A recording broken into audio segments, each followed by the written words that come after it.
मुनीश्वर परशुराम। नारायण नारायण, साक्षात भगवान श्री हरि विष्णु के अवतार, क्षत्रिय वंश के विध्वंसक महामुनीश्वर परशुराम।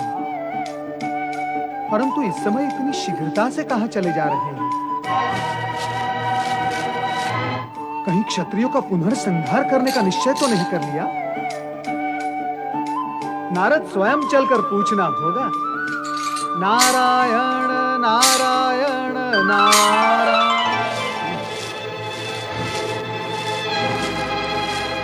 नारायण नारायण। महामुनीश्वर महामुनीश्वर, नारद का प्रणाम स्वीकार करें। नारद, तुम यहाँ इस वन प्रदेश में? महामुनीश्वर, आज आपके दर्शन का लाभ था सो प्राप्त हुआ, परंतु आप इस समय इतनी शीघ्रता से कहां जा रहे हैं? नारद, मुझे केवल प्रश्न पूछना प्रिय है, प्रश्न किया जाना नहीं। और वैसे भी तुम मुझसे बड़े अथवा पूज्य तो हो नहीं कि मुझे उत्तर देना ही पड़े। नारायण नारायण, मैं कैसे पूज्य हो सकता हूँ? मैं तो आपके पुत्र के समान हूँ। महामुनीश्वर महामुनीश्वर। सावधान नारद, मैं बाल ब्रह्मचारी हूँ, कोई मेरे पुत्र समान नहीं और मैं किसी के पिता समान नहीं। पिता पुत्र जैसी कोई स्थिति मेरे समीप नहीं है। है महामुनीश्वर, अवश्य है। क्या? यदि आप आज्ञा दे तो प्रमाणित करूं। क्या प्रमाणित करोगे तुम? यही कि आप पिता तुल्य हैं। नारद, आप मुझ निर्दोष पर क्यों क्रोधित हो रहे हैं महामुनीश्वर? ये सत्य मेरे मस्तिष्क की उत्पत्ति नहीं है कि आप भगवान श्री हरि विष्णु के अंशावतार हैं, इसलिए आप सभी के पूज्य हैं। इसी कारणवश सभी आपको पिता तुल्य समझते हैं। जब सब समझ सकते हैं तो ऐसा प्रिय और लाभकारी संबंध आप मुझको क्यों नहीं समझने देते? हे महामुनीश्वर, आप मुझे पुत्रवत समझें, इसमें मैं कोई आपत्ति नहीं करूंगा। नारद, जिस नटखट भाषा से तुम देवों और असुरों के सामने अपनी लीला रचाते हो, तुमने मुझे भी क्या उसी भाषा और लीला का पात्र समझा है? बार बार क्रोध करके अपने पुत्र के मन को पीड़ित और आहत क्यों करते हैं आप? तुमने अब तक मेरा क्रोध देखा नहीं है नारद, और मैं देखना भी नहीं चाहता, और कृपया कर आप उसका आग्रह भी ना करें। तो परिणाम का विचार करते हुए अपनी वाणी को नियंत्रित करो। हाँ प्रभु, हाँ। जिन क्षत्रियों का आपने 21 बार संहार किया, वे आपका क्रोध और परिणाम देख चुके हैं। वे क्षत्रिय थे, इसीलिए क्रोध और परिणाम देखने में सक्षम थे, परंतु मैं तो ब्राह्मण हूं, मुझ पर तो आप क्रोध कर ही नहीं सकते। नारद, बार बार क्रोध शब्द बोलकर तुम मेरे क्रोध को भड़का रहे हो। अद्भुत महामुनीश्वर, अद्भुत। यदि क्रोध शब्द सुनकर आपका क्रोध भड़कता है तो शांत शब्द सुनकर आप शांत भी होते होंगे। नारद,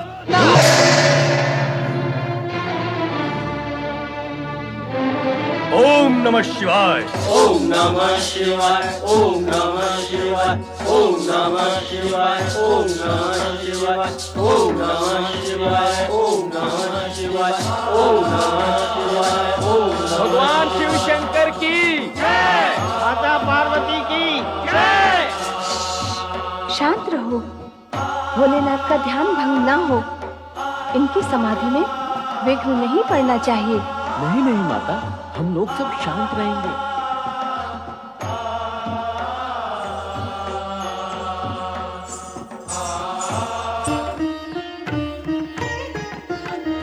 प्रणाम माता। गणेश, तुम यहाँ सचेत खड़े रहना।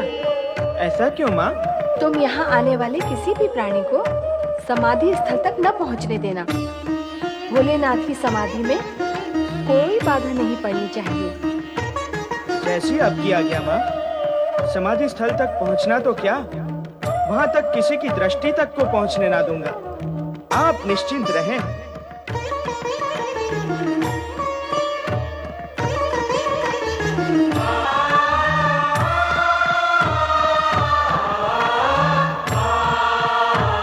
जय शिव शंकर, जय भोलेनाथ, हर हर महादेव। जय शिव शंकर, जय भोलेनाथ।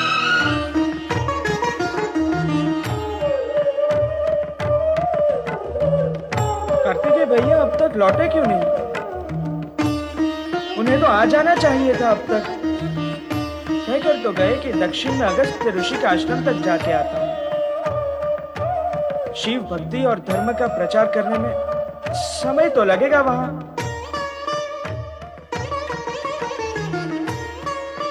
जय शिव शंकर, बम बम भोले, हर हर महादेव।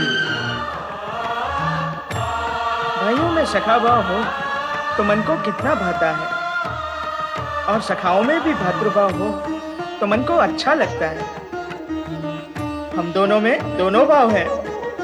मैं उनके विषय में सोच रहा हूँ और वो भी अवश्य मेरे।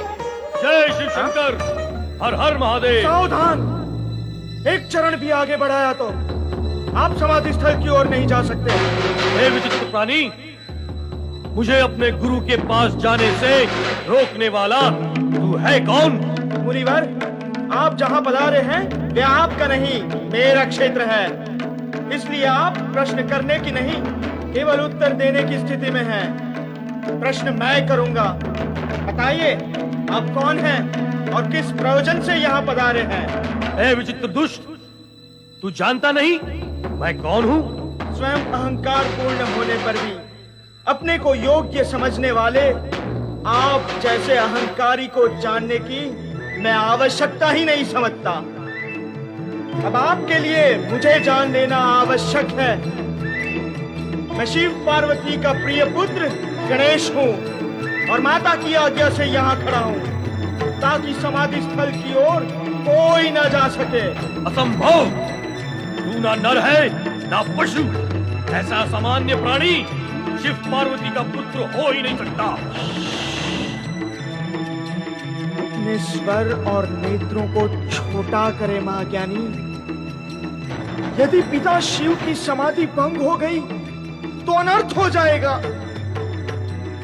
और तनिक अपने नेत्रों से क्रोध का आवरण हटाकर देखें कि मैं नर भी हूं और पशु स्वभाव से रहित पशु भी। निर्बुद्धि, अधिक प्रलाप न कर, हट जा मेरे मार्ग से। माँ तो कह कर गई थी कि डट जाना, और आप कह रहे हो कि हट जाना। अब ये डटना और हटना दोनों कार्य एक साथ तो हो ही नहीं सकते, और इसकी आवश्यकता भी क्या है? पर जिस माता ने जन्म दिया और आज्ञा भी दी हो तो उसके कहने से डटे रहना अति आवश्यक है। यदि तू जानता कि मैं परशुराम हूँ और मैंने 21 बार इस धरती को क्षत्रियहीन किया है तो तू ऐसी दृष्टता कदापि नहीं करता। मेरा जन्म नहीं हुआ होगा तब आपने किया होगा 21 बार पृथ्वी को क्षत्रिय विहीन। अब 22वीं बार करके दिखाइए। ऐ दुष्ट, तेरा काल तेरे माथे पर आ चुका है, ये ले। जय माता जी।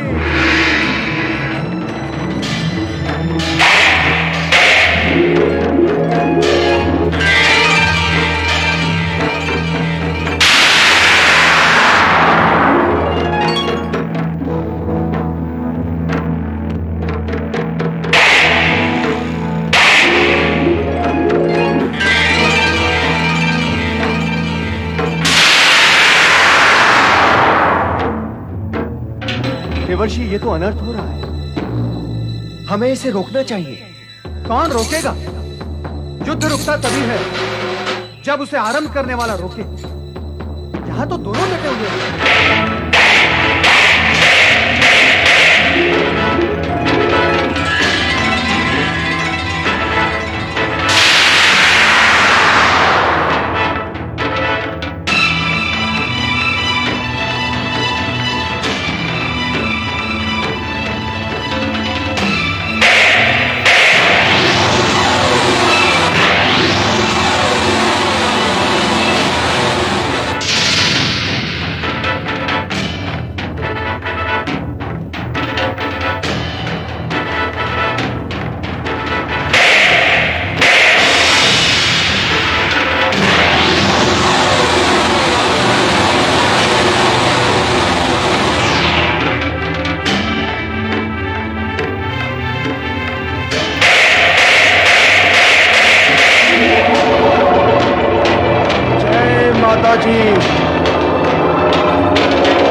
जी।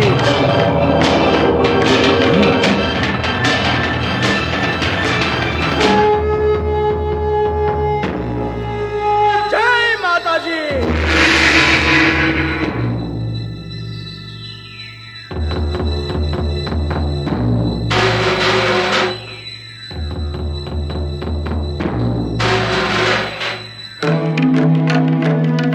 परशुराम क्रोधवश 3 प्रहार कर रहे हैं, किंतु गणेश उनका हर प्रहार व्यर्थ कर रहे हैं। कुछ उपाय करें देवर्षि। श्री हरि विष्णु के अंश अवतार परशुराम और मां शक्ति के अंश गणेश परस्पर टकरा रहे हैं। भगवान शिव अपने पुत्र और शिष्य के मध्य होने वाले इस युद्ध को रोकते क्यों नहीं? वरुण देव, जितना विचार आप कर रहे हैं उतना विचार भगवान भोलेनाथ ने अवश्य किया ही होगा, फिर भी युद्ध हो रहा है। अर्थात ये सब भगवान भोलेनाथ की लीला है, जो किसी भावी घटना की भूमिका है, विषाद है, ताकि यह युद्ध किसी परिणाम को जन्म दे सके।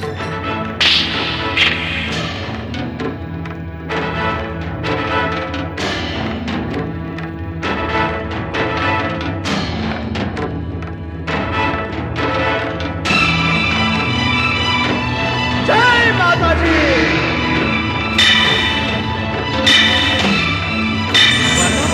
अनर्थ हो गया, आप शीघ्र ही चलें। क्या हुआ नंदी? माता, बाहर कोई चमत्कारी पुरुष गणेश से युद्ध कर रहा है। वो भट योद्धा है। माता, गणेश उसे परास्त नहीं कर पाएगा। आप शीघ्र चलें।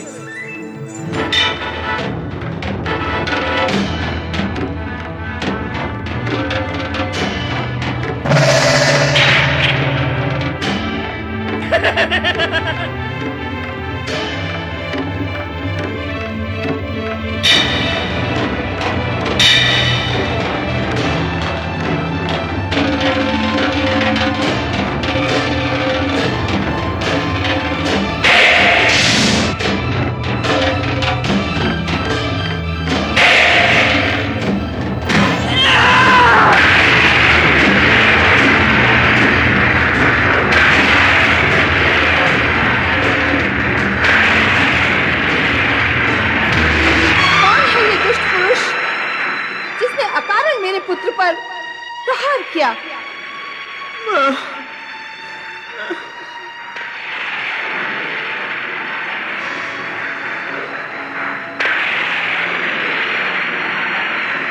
मेरे पुत्र पर प्रहार करने वाले को मैं जीवित नहीं छोड़ूंगी। गुरु माता, मेरा अपराध क्षमा करें। इसने कहा तो था कि आपका पुत्र है, किंतु इसकी विचित्र आकृति के कारण मैं विश्वास न कर सका। तुम क्षमा की नहीं, दंड के योग्य हो। तुम्हें क्षमा कैसे करेगी वह माता जिसे तुम पुत्रहीन बना देना चाहते थे? जो अपराध अज्ञान में हो गया है, उसके लिए यदि क्षमा नहीं तो प्रायश्चित हो सकता है माता। कदापि नहीं। अज्ञान में त्रुटि होती है, अपराध में नहीं। क्रोध और अहंकार में किया गया कर्म त्रुटि नहीं, अपराध ही होता है। इसके लिए मैं तुम्हें दंड ही दूंगी। ठहरो देवी पार्वती, जब तुम्हें ज्ञान है कि क्रोध में किया गया कर्म अपराध ही होता है, तो क्यों अज्ञान के वश होकर ये अनुचित कार्य करने जा रही हो?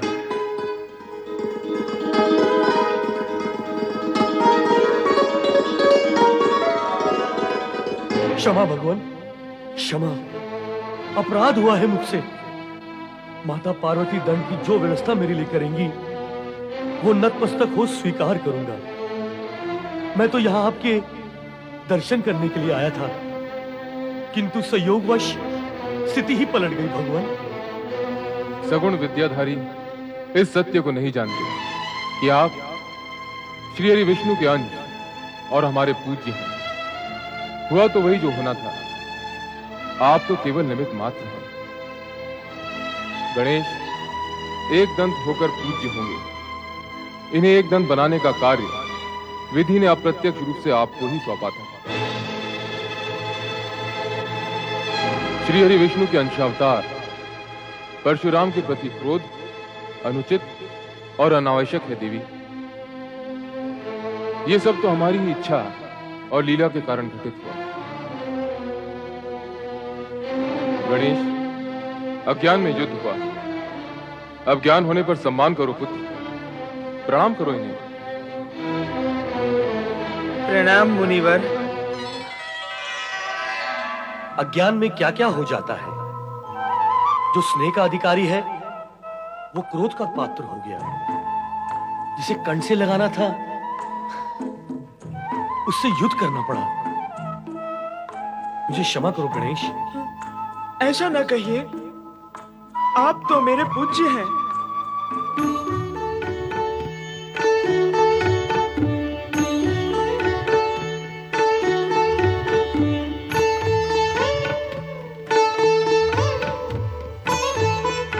प्रणाम पितृदेव, प्रणाम माता। कार्तिकेय का प्रणाम स्वीकार करें भगवान परशुराम। अहो भाग्य मेरे, आपके दर्शन हुए। धन्य भाग्य तो मेरे हैं। मुझे अपने गुरु के साथ गुरु माता और दोनों गुरु भ्राताओं के दर्शन का लाभ हुआ।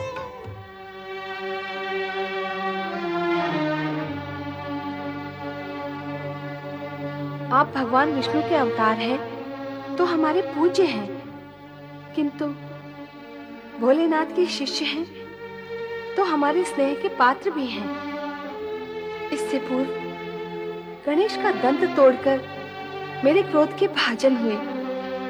ऐसा प्रतीत होता है कि आपके यहाँ आने से पूर्व अज्ञान प्रवेश कर चुका था, जिसने पहले आपको फिर मुझे प्रभावित किया। मेरे अपशब्दों के लिए मुझे क्षमा करें। नहीं नहीं, क्षमा मांगकर मुझे पीड़ित ना करें। आप तो मेरी गुरु माता हैं। आपको भोलेनाथ का शिष्य मानकर नहीं, भगवान विष्णु का अंशावतार मानकर क्षमा मांग रही हूँ।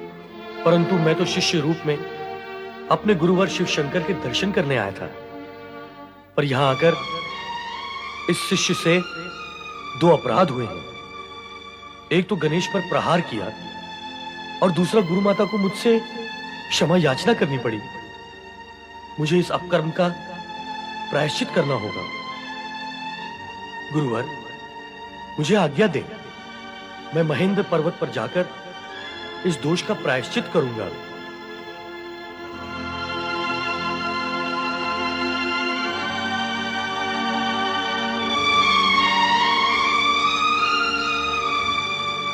परशुराम प्रायश्चित के लिए महेंद्र पर्वत की ओर चल दिए। इस घटना का सुखद अंत ऐसे ही होना था देवराज।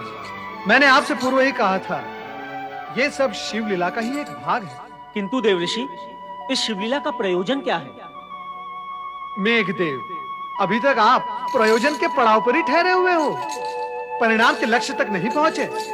तो सुनो, गणेश जी के एक दंत रूप की पूजा का लक्ष्य पूर्ण होने के लिए भगवान भोलेनाथ ने महामुनीश्वर परशुराम के मन में अपने दर्शन की इच्छा उत्पन्न करके उन्हें कैलाश बुलाया है।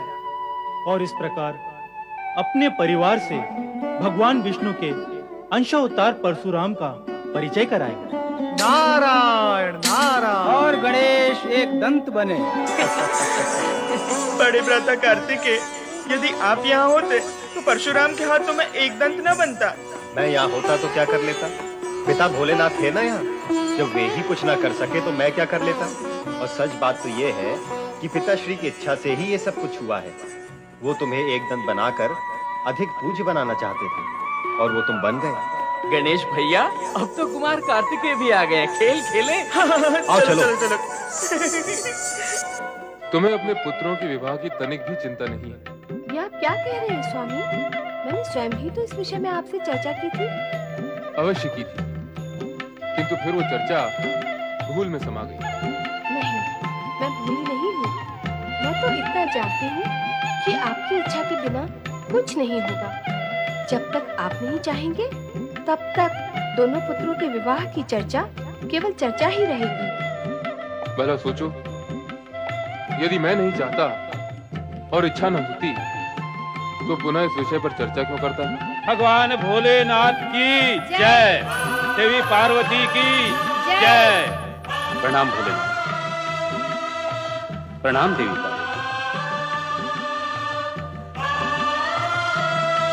आओ राजन।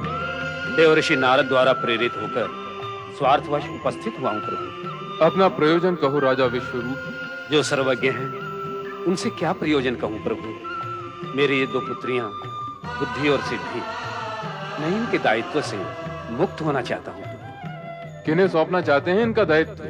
प्रभु आपको और देवी पार्वती को आपकी पुत्र वधू बनाकर।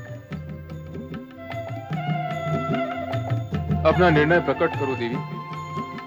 निर्णय करने का अधिकार तो आपका है, पर मुझे ये दोनों कन्याएं अपनी पुत्रवधू ही लगती हैं। अर्थात मेरे निर्णय की प्रतीक्षा किए बिना ही तुमने ये निर्णय कर लिया कि इन दोनों कन्याओं को अपनी पुत्रवधू बनाना है। राजन, आप निश्चिंत होकर अपने भवन लौट जाएं। समय आने पर आपको शुभ समाचार प्राप्त हो जाएगा। प्रभु, धन्य भाग्य मेरे। प्रणाम भोलेनाथ, प्रणाम देवी पार्वती।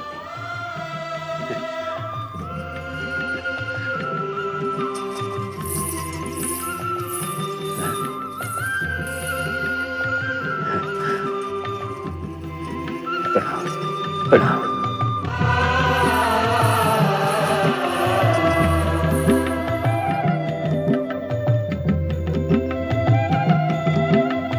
माता पिता को प्रणाम। कल्याण भाव। अभी अभी तुम दोनों ने जिन दो कन्याओं को देखा, वे हमारी भावी पुत्र वधुएं हैं। किंतु विवाह से पूर्व तुम दोनों को विवाह के लिए अपनी योग्यता सिद्ध करनी होगी। क्या आप हम दोनों को विवाह के योग्य नहीं समझते? नहीं नहीं गणेश, ऐसा नहीं है। अपने पिताश्री का अभिप्राय समझो। विवाह से पूर्व तुम दोनों को पृथ्वी की परिक्रमा करनी होगी, और जो भी पृथ्वी की परिक्रमा करके पहले लौटेगा उसी का विवाह पहले होगा। हम दोनों सोचते रहे कि किसका विवाह पहले करें। अंत में यही एक उपाय निश्चित हुआ। पिता श्रेष्ठ, मैं इससे पूर्व ही कह चुका हूँ कि मेरी विवाह में रुचि है ही नहीं। विवाह रुचि के लिए नहीं किया जाता है पुत्र कार्तिकेय। वैसे भी विवाह करने अथवा ना करने के निर्णय का अधिकार संतान का नहीं होता है। इसका सर्वाधिकार माता पिता के पास सुरक्षित रहता है। इसलिए तुम्हें केवल माता पिता की आज्ञा का पालन करना है। जैसी आपकी आज्ञा। गणेश, मैं तुम्हें मूषक वाहन प्रदान करूंगी ताकि तुम कार्तिकेय के साथ पृथ्वी परिक्रमा में भाग ले सको।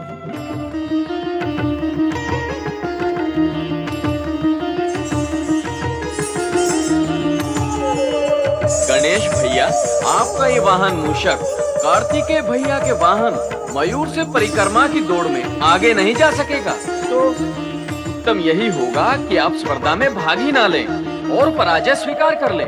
विजय तो निश्चित कार्तिकेय भैया की ही होगी।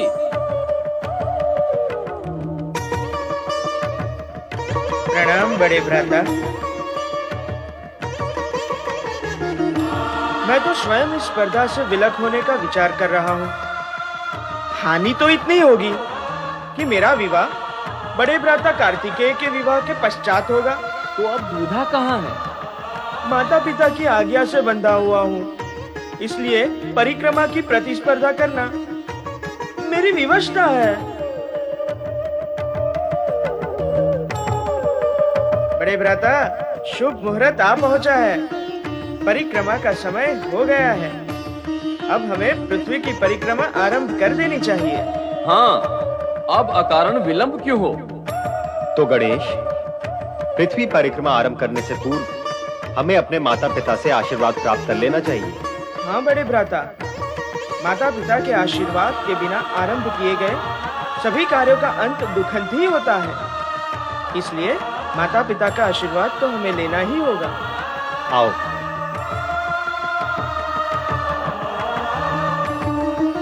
माता गौरी पिता शंकर, जय जय गौरी शंकर।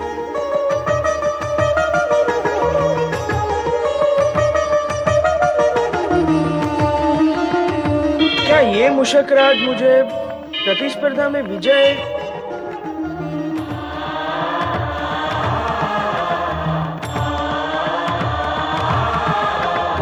कार्तिकेय की जय, कुमार कार्तिकेय की जय, कुमार कार्तिकेय की जय, भगवान भोलेनाथ की जय, माता पार्वती की जय।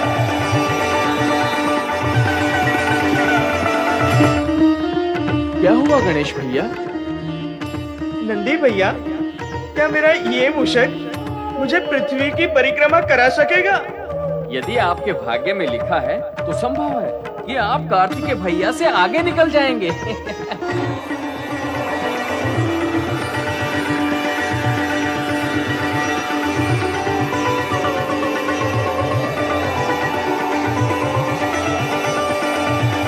क्यों मूषकराज, मुझे लेकर चल सकोगे परिक्रमा के लिए?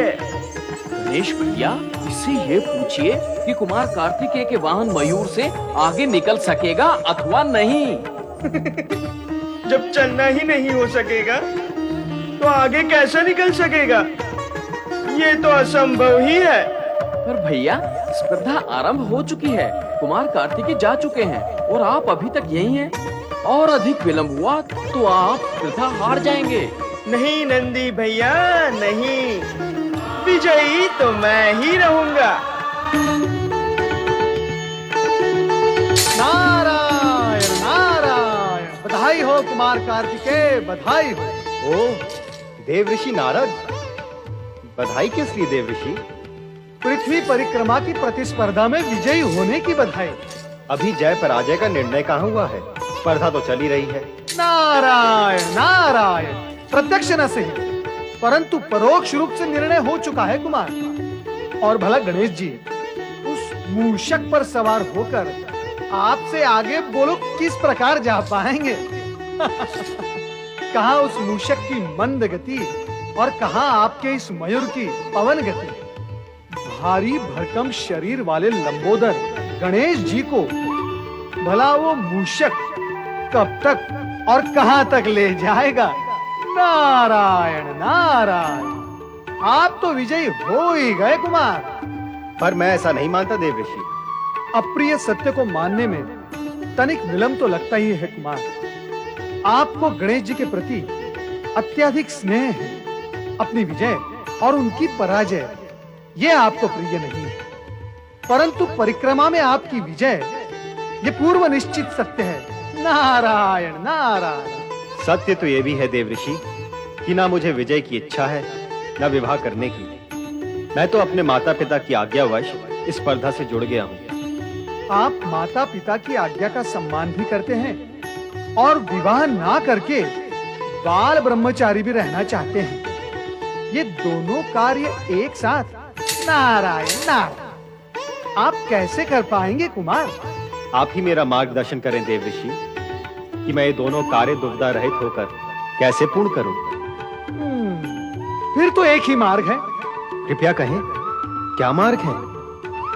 आपको स्पर्धा में पराजित होना पड़ेगा और उसके लिए आप कैलाश विलंब से पहुंचे, अर्थात अपनी गति को मंद करना होगा आपको, जिससे गणेश जी की विजय सुनिश्चित हो जाएगी। मैं भी यही चाहता हूँ कि गणेश विजयी हो और उसका विवाह हो जाए। वो भी निश्चित है। अर्थात ये कुमार कि विधि के विधान के अनुसार राजा विश्वरूप की पुत्रियां बुद्धि और सिद्धि का विवाह गणेश जी से पूर्व निश्चित है। नारायण नारायण। बुद्धि और सिद्धि का विवाह? हाँ कुमार, बुद्धि और सिद्धि से। नारायण नारायण। बुद्धि और सिद्धि का विवाह गणेश से?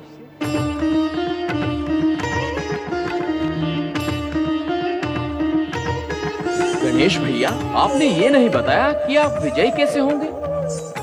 विजयी तो वही होगा ना जो सारी पृथ्वी की परिक्रमा करके सर्वप्रथम आएगा, अर्थात जगत की परिक्रमा।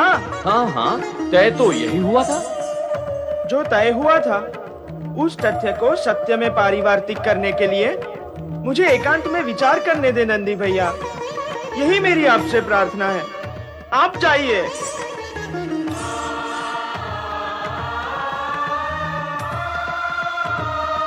परिक्रमा, पृथ्वी की परिक्रमा। क्या विचार कर रहे हो गणेश? हाँ, पुत्र का जगत तो अपने माता पिता में ही समाया हुआ होता है। हाँ, और ये भी सत्य है कि संतान का इस जगत से परिचय तो माता पिता ही कराते हैं। माता पिता ही संपूर्ण जगत है। शास्त्रों में माता को पृथ्वी और पिता को आकाश माना गया है।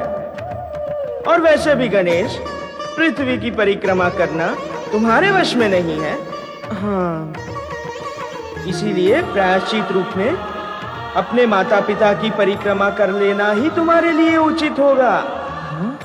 माता पिता की परिक्रमा ही पृथ्वी परिक्रमा के समान होगी। जाओ गणेश।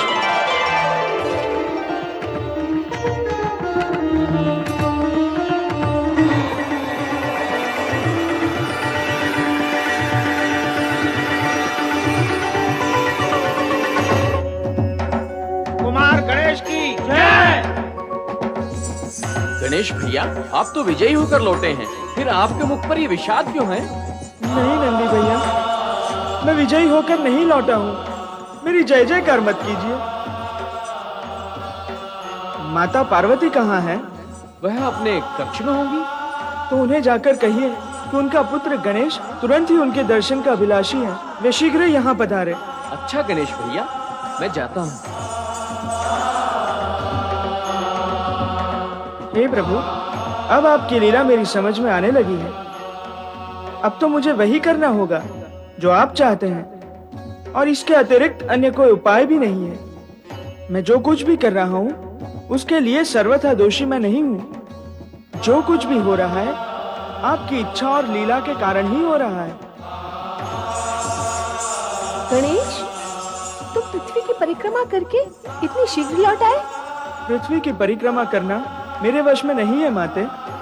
अपने माता पिता की आज्ञा की अवहेलना करने के कारण मैं प्रायश्चित करना चाहता हूँ, और ये प्रायश्चित आपके क्षमादान से ही पूर्ण हो सकता है माते।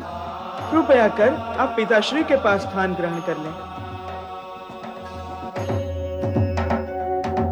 जय भोलेनाथ, जय शिव शंकर, हर हर महादेव।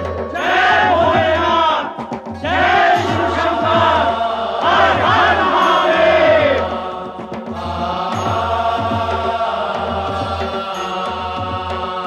प्रणाम स्वीकार करें स्वामी। आपकी समाधि जो भंग हुई उसके लिए हम सभी क्षमा प्रार्थी हैं, पर आपका जागना आवश्यक था। अपना अभिप्राय कहो देवी। अभिप्राय तो पुत्र गणेश बताएगा। माता गौरी पिता शंकर, जय जय गौरी शंकर। माता गौरी पिता शंकर, जय जय गौरी शंकर। माता गौरी पिता शंकर, जय जय गौरी शंकर।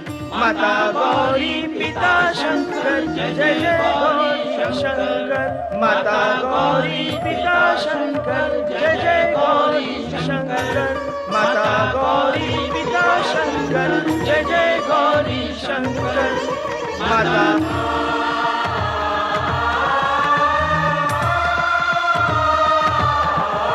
माता गौरी पिता शंकर, जय जय गौरी शंकर। माता गौरी पिता शंकर, जय जय गौरी शंकर। अपना प्रयोजन कहो पुत्र। प्रयोजन पुत्र का कहाँ, पिता का ही है, परंतु कहना पुत्र को है। कहो, क्या कहना चाहते हो? यही कि शास्त्रों के विधान के अनुसार माता को पृथ्वी और पिता को आकाश समान माना गया है, और मैंने अपने माता पिता की 3 परिक्रमा पूर्ण करके पृथ्वी परिक्रमा से भी अधिक पुण्य प्राप्त कर लिया है। और माता पिता सर्वोपरि होते हैं। बालक का इस जगत से परिचय कराने वाले माता पिता ही होते हैं। उनसे अधिक श्रेष्ठ, पूज्य और मान्य अन्य कोई नहीं। वे ही संतान का संपूर्ण जगत होते हैं। उनकी परिक्रमा संपूर्ण करना पृथ्वी परिक्रमा करने जैसा ही है। गणेश, तुम्हारी बुद्धिमता और प्रतिभा से मन प्रसन्न हुआ। तुमने अपनी चतुरता से कार्तिकेय को पराजित किया। अब तुम प्रथम विवाह करने के अधिकारी हो गए हो। पितृवर, बड़े भ्राता कार्तिकेय को पराजित करने की तो मैं कल्पना तक नहीं कर सकता, और अपनों से बड़ों को पराजित करने की भावना रखने वालों को कभी विजयी होते हुए नहीं देखा गया। आपके कहने से मैं स्पर्धा में सम्मिलित अवश्य हुआ, परंतु मैं स्वयं नहीं चाहता कि बड़े भ्राता कार्तिकेय पराजित हो। आपकी आज्ञा व परिक्रमा पूर्ण करने के लिए मैंने अपने माता पिता की परिक्रमा की है। पितृवर, भ्राता कार्तिकेय तो मुझसे बड़े ही हैं। प्रथम विवाह तो उन्हीं का होना चाहिए। इसका निर्णय तो कार्तिकेय के द्वारा ही होगा। जैसी आपकी आज्ञा। हम बड़े भ्राता कार्तिकेय की प्रतीक्षा करेंगे।